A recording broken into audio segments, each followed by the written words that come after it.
Hello everyone, welcome to the third tutorial. We'll be adding the ground and the grass as well as some of these leaves on the ground. So we'll start off with the ground. We've got this plane here which we'll use, so we just want to make this a bit bigger. So we'll just extend the ground a bit to about that size. And now we want to, if we look back to our reference image, you can see the ground kind of goes up at the back. So we want to type in rebuild surf, or just rebuild, sorry. And you see, you get a grid, you can see how detailed the ground will be. So in this case, we might set it to 12. I think 12 looks pretty good, so we'll press OK. You want to make sure all the other layers are locked, except for the ground. And now we want to type in our points on. This will allow us to raise and lower the ground. So as you can see where it kind of goes up at the back, we just want to select some of the points. You can change the view to a wireframe to make this easier as well, so you can highlight multiple points at once.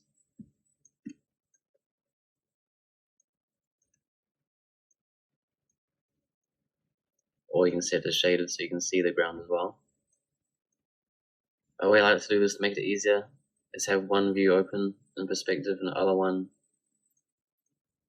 in top view and set it to a wireframe. So then you can see each point.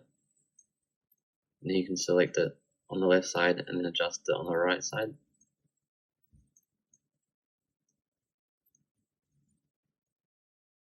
So we just want to raise the rear a little bit. Just enough so that in our view the ground still kind of goes up. And we just adjust these maybe up or down a little bit just to give it a little bit more of a natural look. Alright, then you just press escape to turn off the points. Now we'll go back into our tree layer and lock the ground layer. So all the trees wouldn't be on the same height, so we can just select some of the trees and move them up a little bit according to the ground. Select a few at a time. But just make sure all the trees are actually going into the ground so you won't have any floating trees on your render or anything.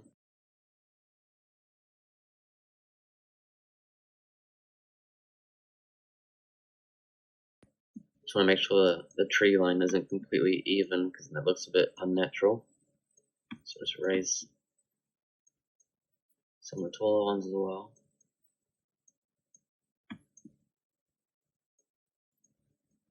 I'll go ahead and skip forward here.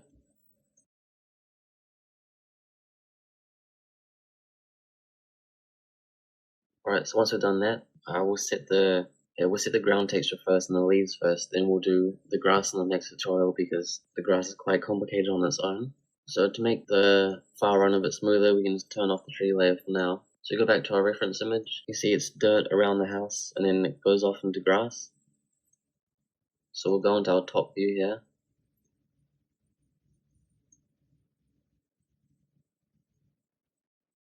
And then we can just use the curve tool to draw where the dirt would be.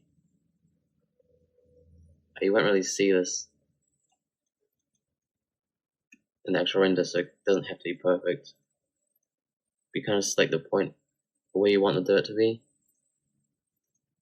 and then we'll just type extrude curve, make sure it's not solid, so where it says solid, make sure it says no.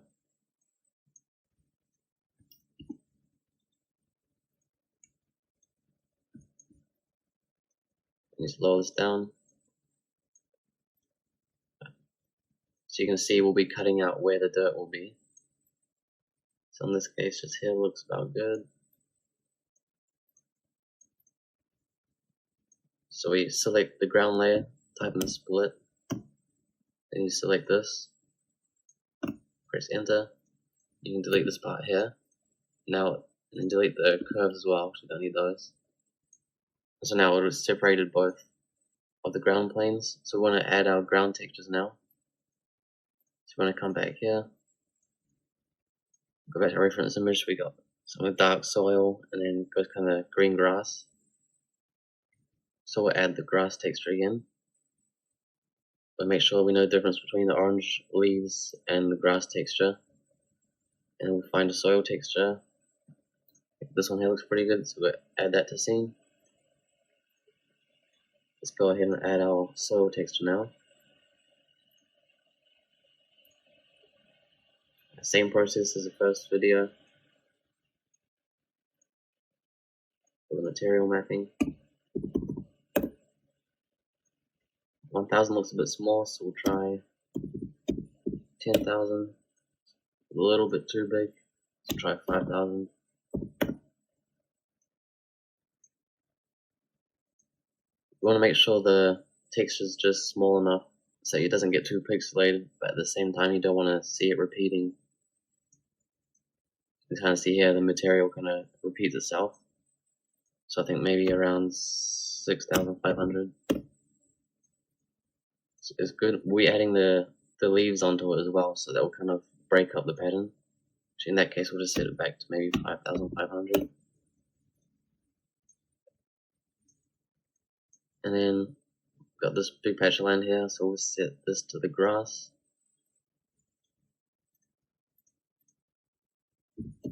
Try 800. Let's try 5,000. I will be adding a V-Ray fur for this part, so you won't even really see this texture at all, but that looks fine for now.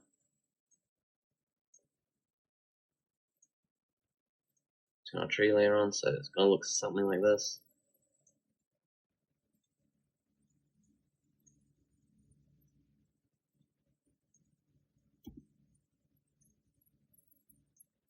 Alright, so this is looking pretty good, so let's do our leaves now. So for leaves, we want to select leaves layer and lock everything else. The leaves are actually really similar to the tree layer, so what you want to do is pretty much just copy paste it.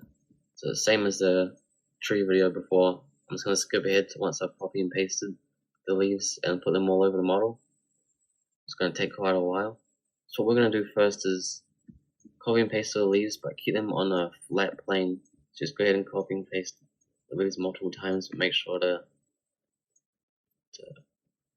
break it up every so often so it doesn't look like it's repeating. So see how that looks after I've done this.